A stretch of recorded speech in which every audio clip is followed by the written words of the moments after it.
been seeing each other for a few months, and this romantic evening felt like the perfect opportunity to take our relationship to the next level.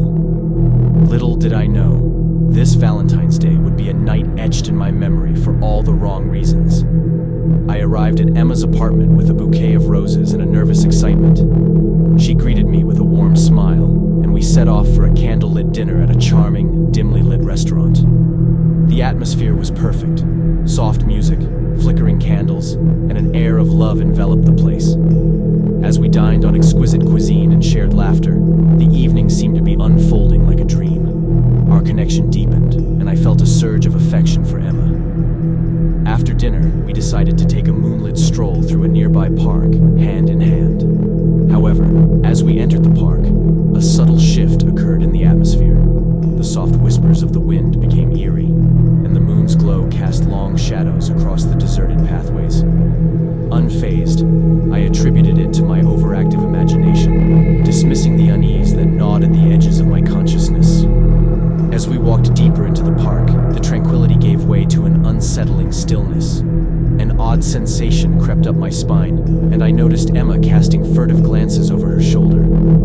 I inquired if something was amiss, but she brushed it off, attributing her unease to the secluded nature of the park. We stumbled upon a weathered gazebo, standing alone in a clearing. It beckoned us with a sense of eerie nostalgia. Emma suggested we sit for a while, and I obliged, trying to shake off the uneasy feeling that lingered. As we settled on the bench, the air around us grew colder. The soft glow of the moon intensified, casting an otherworldly pallor on Emma's face. Her gaze shifted, fixating on a distant point beyond the gazebo.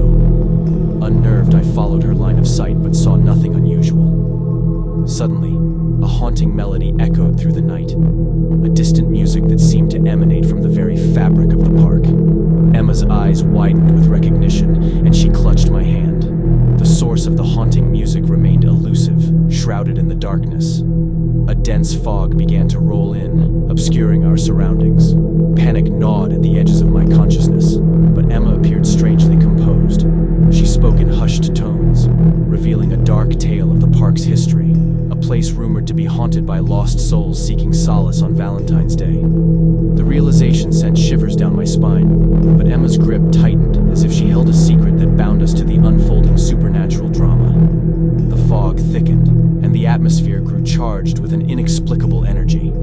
The gazebo seemed to pulse with an otherworldly force, casting eerie shadows that danced in rhythm with the haunting music. As the fog dissipated, figures emerged, ethereal apparitions in tattered garments, their faces obscured by the veil of time. They moved with an eerie grace, their spectral forms swaying to the haunting melody that surrounded us. My heart pounded as I watched the ghostly procession unfold before my eyes. Emma, seemingly entranced, whispered that these were the lost lovers of the park, cursed to repeat their tragic tales every Valentine's Day. I felt a chill in my bones as the specters passed through us, their mournful gazes penetrating the very core of my being. Desperation seized me, and I pleaded with Emma to leave the haunted gazebo, but she remained rooted, a strange glint in her eyes. The apparition's movements became frenzied, their whispers growing louder, merging with the unsettling music that seemed to resonate from within the depths of the gazebo. A sudden gust of wind extinguished the candles in the gazebo, plunging us into complete darkness. Panic surged as I fumbled in the blackness, desperately trying to find Emma.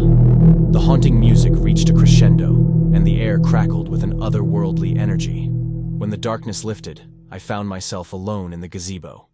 The spectral figures had vanished, leaving me disoriented and terrified. The park, once serene, now felt like a realm suspended between the living and the dead. Frantic, I called out for Emma, but my pleas echoed through the empty park. As I stumbled through the moonlit pathways, the chilling reality sank in. Emma was gone. The haunting melody lingered in the air, a constant reminder of the supernatural encounter that had unfolded. Days turned into weeks, and the inexplicable events of that Valentine's night haunted my every waking moment. I searched for Emma, consulted experts in the paranormal, but she remained elusive, lost to the mysterious forces that had engulfed us in the park. The once promising relationship became a haunting memory, a love story intertwined with the supernatural. Every Valentine's Day, I return to the park, hoping to catch a glimpse of Emma among the ethereal apparitions. The gazebo stands as a silent witness to the cursed lovers' eternal dance, a reminder that some love stories transcend the boundaries of the living